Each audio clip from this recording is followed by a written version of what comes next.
भरोसे मेरी गाड़ी तू जाने तेरा काम।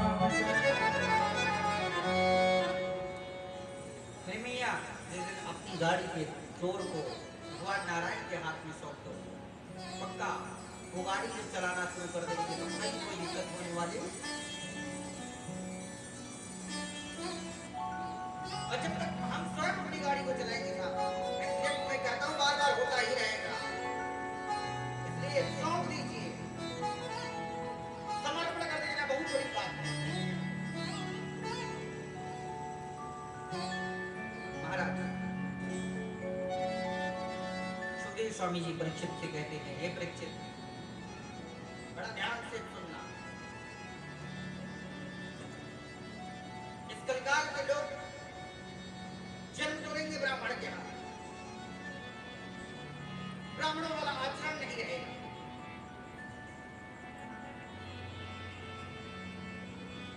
जो ब्राह्मण को नहीं करना चाहिए वो कृत करेंगे। महाराज सुखदेव स्वामी जी राजा परीक्षित को श्रवण कराने लगे। एक बार की बात है, परीक्षित ध्यान देना, एक ब्राह्मण कुल में एक बालक, ब्राह्मण कुल में एक बालक का जन्म होता है।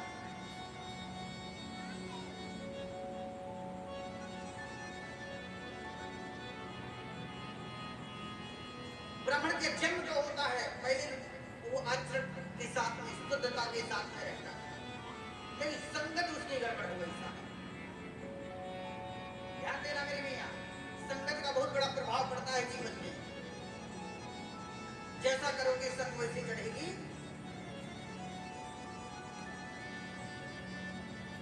एक बात मैं बोलूं, मैं इधर उधर तो जाता रहता हूं,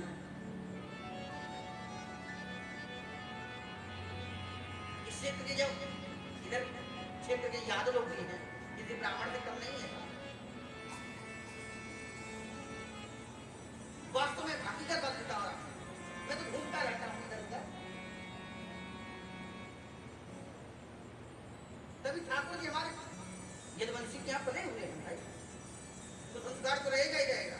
हाँ,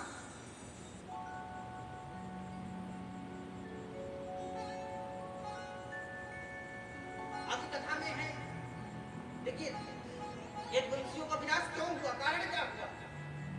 उन्हें भी अभिमान हो गया था। जो यदुवंशी अभिमान नहीं करेगा उसका विस्तार चलता रहेगा साहब। आगे इस कथा में है साहब, महाराज ब्राह्मण कुल में जन्म तो दिया था, लेकिन दुष्ट बच्चों का संग पा गया।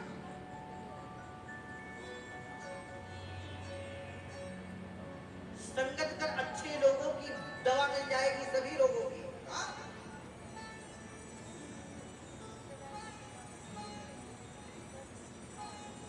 संगत आपका अच्छा होना चाहिए, जिस तरीके का रहेगा संग उसी तरीके से चढ़ेगा। संग का बहुत बड़ा प्रभाव है साहब। भैया देखिए, आज संग परिवार से जुड़े हैं ना राष्ट्रीय सेवक संघ, इसलिए पेवर है सुनाती था, बोले भारत माता की।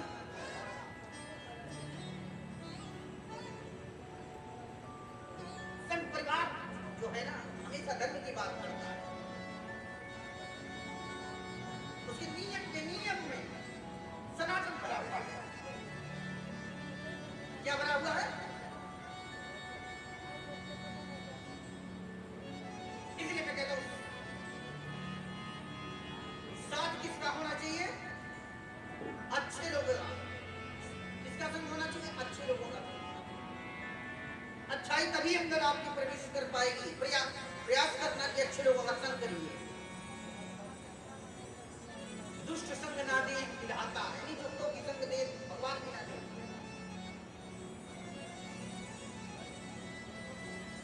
क्योंकि दुष्ट व्यक्ति आपके आपको बेकार कर देगा, मत को मार देगा, अदुष्टता की तरफ प्रेरित कर देगा।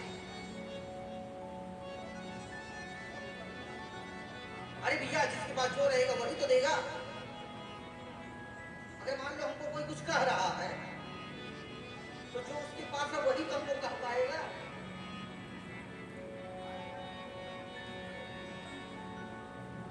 जिसके पास जितनी अकल रहेगी उतना ही तो बोलेगा, जिसके पास जिसकी अकल है उतना ही तो सोचेगा। हाँ मेरी मैया, ये ध्यान देना, जिसके पास जितनी सोच होगी। हमारे बहुत हृदय के करीब इस गांव में राधे रमन गांव में वो हमसे एक बात कहते थे अभी स्वास्थ्य उनका खराब है थोड़ा सा। महाराज जी, इसके पास जो रहेगा वही दे सकता है।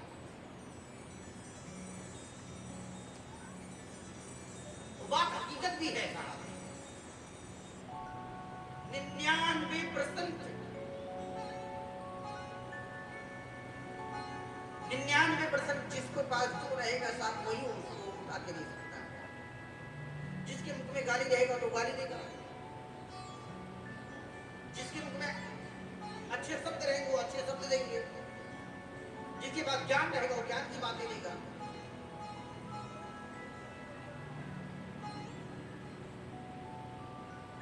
वास्तव में एक बात मैं बताऊं कि ये बात मैं सूत्र में बांध ली, अपने दिमाग में बांध ली। जिसके पास जो रहेगा वही देगा साहब। अगर उठाइए साहब अपने शब्द तो अनपढ़ व्यक्ति से भी उठा लीजिए, और नहीं अगर लेना चाह रहे हैं तो आप पढ़े लिखे ब्रिलियंट के बात करेंगे तो आप लेना नहीं चाहेंगे तो नहीं ले पाएंगे। ब्राह्मण कुल में जन्म तो लिया था, ब्राह्मण के घर में जन्म लिया, ये दुष्ट बच्चों का संग हो गया। यद्यपि महाकर्मं यस्य तेने गृहे वंचिता गृहान्तो यस्य मे धर्मं तेने शास्त्रम्।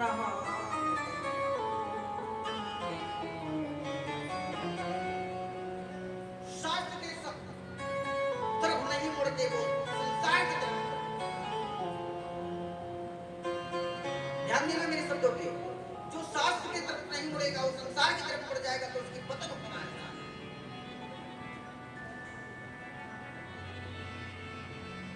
अब उसके जीवन में दुष्ट लोगों की संग हो गई। ब्राह्मण के नाम पे था तो, लेकिन मांस खाना शुरू कर दिया, मदिरा खाना शुरू कर दिया। हमने बताया ना ठाकुर जी के श्लोक में, दूतम पानम स्त्रिया सुनम। जिस ब्राह्मण के कुल में, ब्राह्मण के घर पे मांस खाया जा रहा है वो ब्राह्मण कहलाने की योग्य नहीं है। मेरी बात बुरी लग सकती है परंतु 1000% सत्य है, कहलाने की योग्य नहीं है। ऐसे ब्राह्मणों को प्रणाम करना भी पाप है।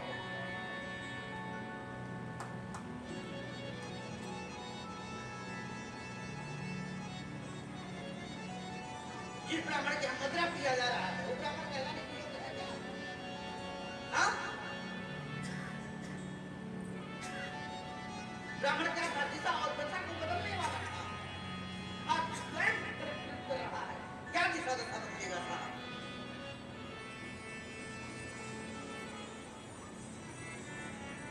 अच्छा, जो ये कर रहा है उसको लग रहा है बहुत अच्छा मैं कर रहा हूँ, वही उंगलियां भी उड़ाता है।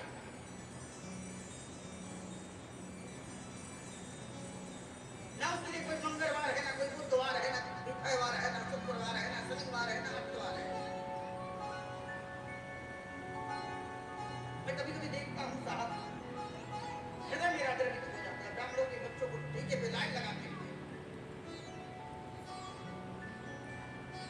ये क्या है?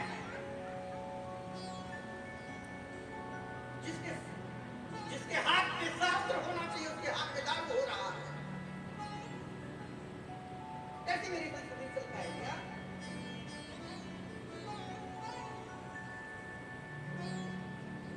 जिसके सिर पे तिलक होना चाहिए वो नामदान में गिरा पड़ा हुआ है। हाँ?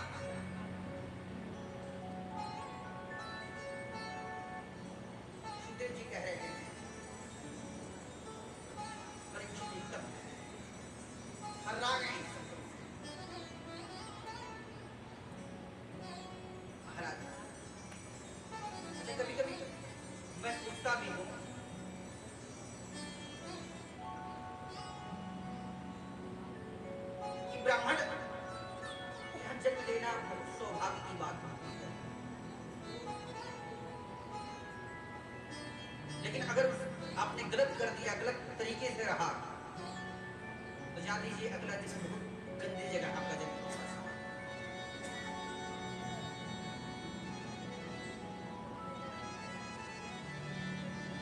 और आधे बच्चे तो ब्राह्मणों के अगर हम समझाते हैं भाई क्यों पीते हो, तो क्या कहते हैं,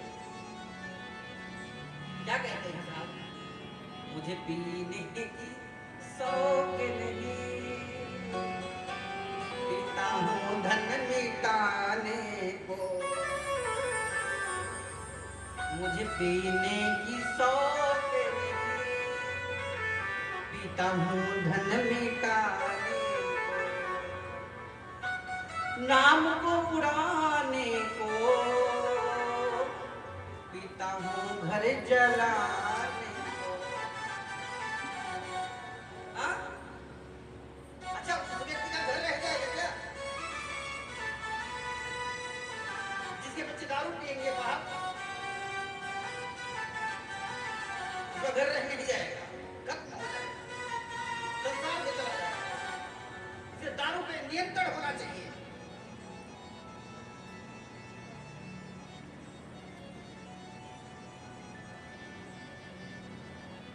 दारू पे नियंत्रण होना चाहिए एकदम।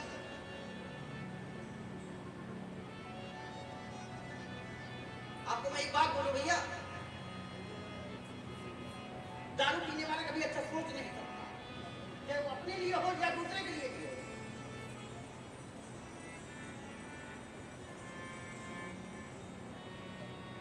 आज अजामिल की क्या दिन दशा हो गई है, दारू पीने लगा, माँ बाप मर गए हैं साहब,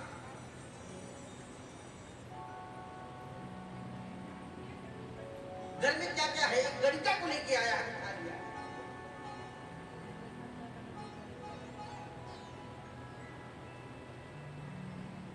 क्या किया है, एक गणिका को लेके आया है, बिठा लिया है घर में।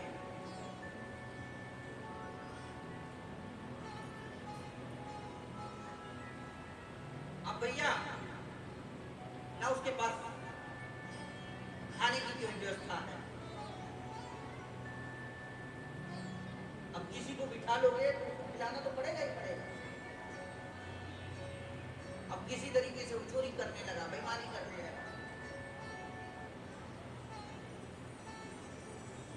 ध्यान दीजिएगा साहब, बाप के बाप तो हमने बताया ना, कई बार मैं बताते गया हूं, नहीं भैया, बाप के बाप का क्या नाम है आप लोग जानते हैं? आप लोग कथा नहीं सुनी है कभी? मैंने कई बार समझाया, आपको बताया है, यदि आप लोग ध्यान नहीं दिए होंगे तो ये आज ध्यान दे दीजिएगा, भविष्य में कभी आए मैं फिर यही सवाल करूंगा, बाप के बाप का क्या नाम है? मेरी भैया एक गांव में पंडित जी रहा करते थे, पंडित जी पूजा पाठ आज करते रहते थे यजमानों के यहाँ जाकर, लेकिन एक यजमान के परिवार की बगल में एक वैश्या थी, उस दिन वो कही कि आज मैं चल रही हूँ बर्थडे, तो संसार के लिए सोचती हूँ, आज भगवान के लिए सोचती, और सोच की भगवान के दरबार में आई है। लोगों ने कहा चलो दूर रहो, दूर जाके बैठी है। कथा चल रहा था, कथा की समाप्ति में वो फल और कुछ दक्षिणा भगवान को अर्पण करना चाहिए। लोगों ने कहा चलो दूर रख दो अपने समाप्ति को, कुछ नहीं चढ़ेगा तुम्हारा। लेकिन साहब 100 रुपए की नोट की पंडित जी ने उठा के रख लिया, 100 रुपए की नोट उठा के पंडित जी रख लिए। अब भैया जब चलने लगी, पंडित जी से प्रणाम की, तो पर्स से 500 की नोट निकाल के पंडित जी के हाथों में दी। पंडित जी बोले पैसे में क्या रखा हुआ है? महाराज एक निवेदन है, आप मेरे घर पे 10 मिनट के लिए समय दें। पंडित जी खाली देख उधर से जा रहे थे, उसका घर सामने पड़ गया, ये बुलाई थी पैसे वाली पार्टी है, चलो चलते हैं 10 मिनट। भैया उसके यहाँ पहुंच गए। पंडित जी को देख के वो उसका हृदय एकदम गदगद हो गया। आज मेरे भाग हो गए, मेरे कुटिया में संत का ब्राह्मण का हो गया। एकदम प्रसन्न हो गई है वो बड़िका। पंडित जी चलो तुम क्यों बुलाएगी, बताओ जरा क्या काम है। महाराज 2 मिनट आप समय हमको दीजिए, बैठ जाएगी 2 मिनट। ओ ये नहीं क्या कर दी, मैं तुम्हारे दरवाजे तक आ गया। अब उसने क्या किया था, 500 की 2 नोट निकाल के पंडित जी को दे दिए। पंडित जी सोचे कि बैठने में क्या जा रहा है, कौन देख रहा है, कौन देख रहा है, बैठने में क्या जा रहा है। अब वो बैठ गए।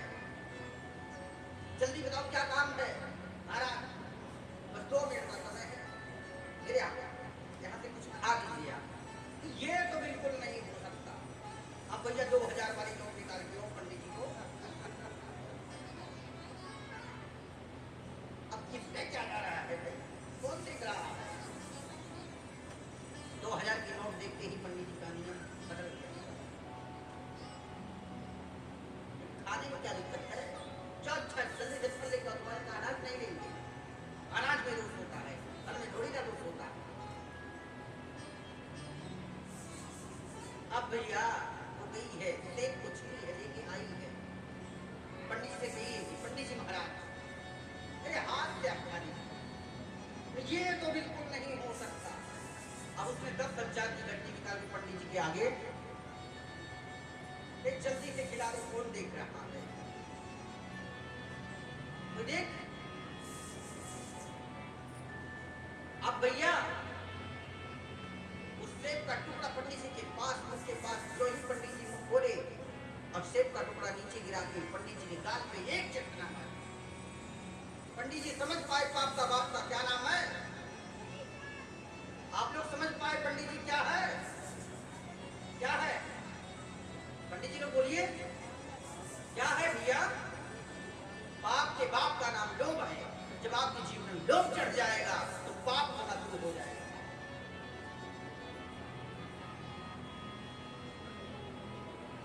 तभी पाप होगा साथ जब आपके जीवन में लोभ आ जाएगा। लोभ के लिए नहीं जीना चाहिए, लोग लाभ के लिए जीते हैं, लाभ के लिए नहीं जीना चाहिए। अगर आपके जीवन में बहुत अधिक लाभ होना शुरू हो गया तो लोभ आना शुरू हो गया। इसलिए सब कुछ अर्पण कर दो। महाराज आज अजामिल ने क्या किया है, पाप करना शुरू कर दिया, चोरी करना शुरू कर दिया। इतना चोरी कर रहा है, इतना बेईमानी कर रहा है, इतना लूट रहा है, इतना दारू पी रहा है। एक दिन चतुर्मास करने के लिए उस गांव में एक संत पहुंचे। संत लोग पहुंचे जब भैया तो क्या हुआ, उस दुष्ट बच्चों ने क्या भैया इस गांव में कौन सज्जन है, सबसे अच्छे सज्जन के हमको भेजना। अब सबसे दुष्ट व्यक्ति के नाम पहुंचा दिया। किसके यहाँ पहुंचा दिए, अजामिल के घर पे पहुंचा दिए। अब संत पहुंचे हैं, वो उसकी स्त्री निकली हुई है, देखिए हमारे दरवाजे में संत का भीड़ हुआ। अपने विषय में सारा स्त्री उसकी सब कुछ खोल के बता देगी। साहब संत कहे कि जहाँ हम लोग अच्छे करने के लिए लोगों को जाते ही अच्छे घर जाएंगे तो क्या मतलब है, बुरे लोग को अच्छा कर देना, यही सबसे बड़ा संतों का खामियां है। संतों की यही पहचान है, दुष्ट व्यक्ति को सुंदर कर देना, उसका जीवन सुंदर बना देना।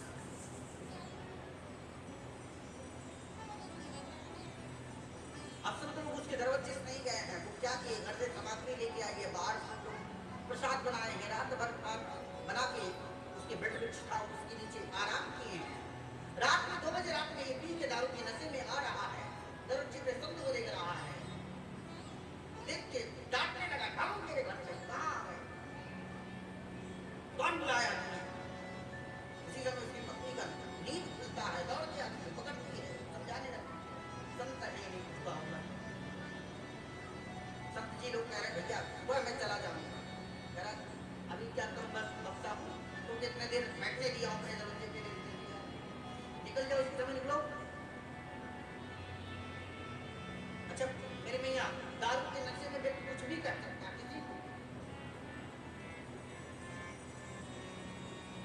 इतना ही कम क्या आपको रत्न ने दिया हुआ हमारे दरवाजे पे आप लेते हो? धर्मपत्नी क्या की है, हाथ को खींचते हुए लेके गई है कमरे में, चलो चुप रहो, ये संत है तो रहने दो। ध्यान देना मेरी मैया, जिसका संत एक दाना एक नमक भी खा लेता, एक टुकड़ा भी खा लेता, उसका पक्का कल्याण करके ही जाता।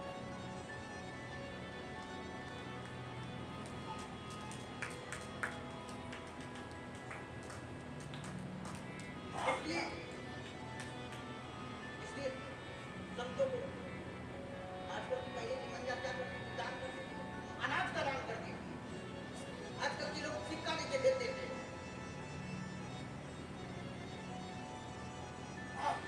अनाज का दान सबसे बड़ा श्रेष्ठ दान माना गया है। अगर एक संत भी एक टुकड़ा भी आपके दाने का खा लिया, अगर खा लिया साहब, तो पक्का आपका कल्याण करना है।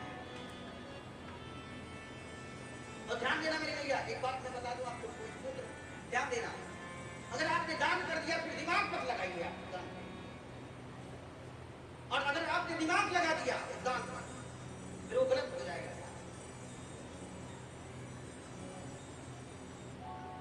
क्योंकि दान देने का क्या लिया जाता है क्या? बोले भैया कभी नहीं लेना, कदाप नहीं लेना।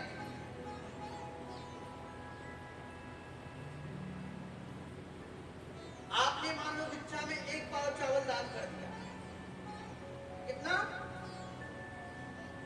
अगर वो चावल 10 लोग खा लिए, एक इंसान, आपका पाप छीड़ हुआ कि नहीं हुआ? हो गया ना? इसलिए दान देने के बाद दिमाग नहीं लगाना चाहिए, कभी भी नहीं, कदाप भी नहीं, इखलाक हो जाएगी आप।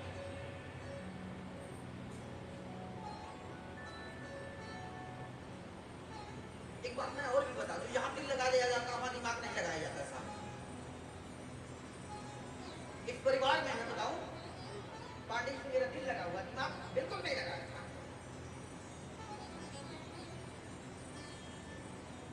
मेरी मियां, मेरा जहां दिल लग जाता वहां मैं दिमाग कभी जीवन में लगा ही नहीं सकता, क्योंकि ये दिल जल्दी लगता नहीं है साहब, और जहां लग जाता है टूटता भी नहीं है साहब। अगर टूट जा रहा है तो फिर लगा ही नहीं है साहब, ये भी जान लीजिए।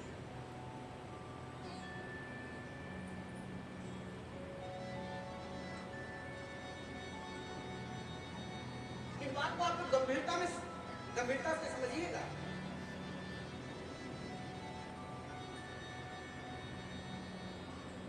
जहां दिल लगाइए वहां दिमाग,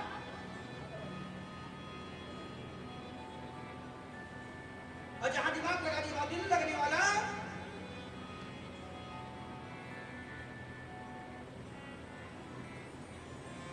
महाराज आज संत लोग जाने लगे हैं तो उसकी धर्मपत्नी उसको डांट के नहीं, चलो अंदर, तुम संत लोग तो बैठ गए। संत लोग जब जाने लगे उसकी पत्नी को बुलाए हुआ, मैं तुम्हारा नमक मैं खाया, जरूर इस समय संत जिसका नमक खा रहे थे उनको कुछ जरूर ना कुछ जरूर दे के जाते हैं। उसने कहा, संत ने कहा उसकी धर्मपत्नी से, आपका जो लास्ट पुत्र होगा उसका नाम नारायण रख देना। ठीक, जिस तरीके से उसके पास पुत्र हुआ, लास्ट पुत्र का नाम नारायण रख दिया।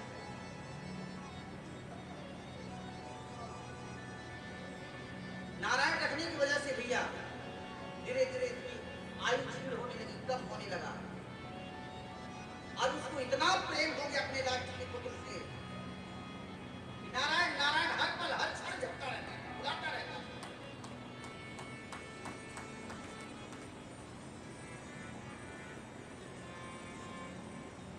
अब नारायण नाम की वजह से भैया यमदूत आए हैं, यमराज भेजे हैं कि जाओ लेके उनको आओ। नारायण पुकारने की वजह से इधर देखा है यमदूत कार्य करके आ रहे हैं, और डर के चीखने लगा, चिल्लाने लगा, नारायण कहाँ हो, बचाओ, पुत्र नारायण कहाँ हो, बचाओ। नारायण अपने पास दो को ले, यमराज के दूतों में और नारायण के दूतों में हमारा स्थान क्यों? बिल्कुल नहीं ले जा सकते तुम, क्योंकि नारायण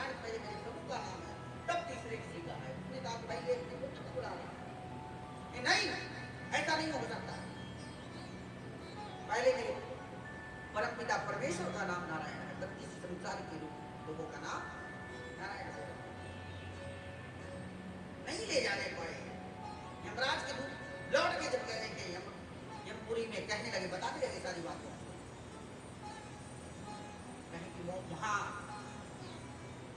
तो नारायण जो ही ना का नाम लिए, चुप रहो यमराज, ड्यूटी खत्म हो जाए, सारे पापी आज को यहाँ आए, हमें कथा में बैठने बत्ताली भी नहीं हो जा रहे, इनको जाना पड़ेगा।